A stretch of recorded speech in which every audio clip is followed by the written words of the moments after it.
La Seine fait partie intégrante de l'identité culturelle et visuelle de Paris, coupant la capitale en son milieu.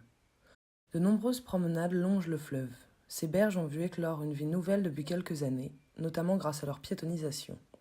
Sur la rive droite, entre le pont Royal et le pont du Carrousel, en face de la Porte des Lions, donnant accès au musée du Louvre, les Parisiens et touristes se voient offrir la possibilité de rejoindre le quai bas. La planimétrie des deux planchers renvoie également à l'écoulement mélancolique du fleuve. Ces éléments amplifient les lignes fortes des quais de Seine. En jouant ainsi avec des horizontales, j'ai souhaité créer une ligne intermédiaire. Cette dernière correspond à la terrasse et tend à faire lien entre les deux quais. Cette relation entre les deux niveaux se fait au moyen d'escaliers supplémentaires, mais surtout grâce à des patios vitrés qui convoquent un rapport transcendantal entre le haut et le bas et édifient un lien indéfectible entre l'extérieur et l'intérieur. Ils participent à ce lien fort entre le quai haut, où la circulation omniprésente borde et prolonge les quais, sans même les regarder parfois, et le quai bas, où la frénésie urbaine s'arrête pour laisser place à celle humaine donnant vie à Paris. Ces escaliers proposent aux usagers des circulations plus généreuses, occasionnant une diversification des parcours et générant alors plusieurs rythmes. Un de mes objectifs était de rendre cette architecture praticable. Les garde-corps concourent à cette ambition. La façon dont je les ai pensés m'a permis d'atteindre 3 objectifs. Le premier réside dans la continuité de la vue qui s'offre aux usagers de la terrasse.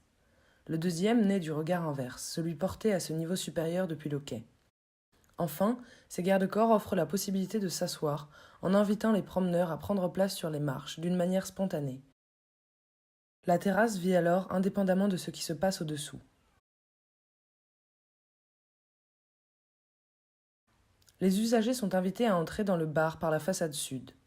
Au rez-de-chaussée, la salle est organisée autour d'une série de patios venant déranger cette forme rigide. Les menuiseries qui en marquent les arêtes semblent se développer au-delà de leur dimension réelle. Les patios, placés au cœur de mon projet, permettent de préserver l'extérieur, de s'adapter à la flore des quais, de la mettre en valeur afin qu'elle soit contemplée. Les patios sont pensés comme des puits de lumière.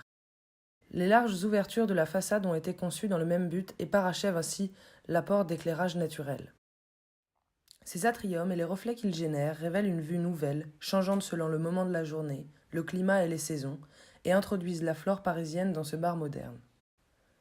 La salle, quant à elle, traite d'un rassemblement, notamment autour d'un comptoir, symbole du bar parisien. Cependant, les séquences de patios permettent une individualisation des expériences et offrent une sorte d'intimité, au moyen d'un jeu de plein et de vide.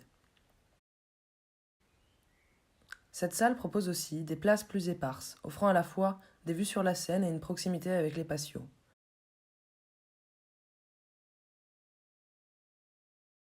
Construire autour de la flore des quais de Seine a été le fil conducteur et déterminant de mon projet, puisque même anthropisée, la nature près du fleuve fait partie intégrante du décor parisien.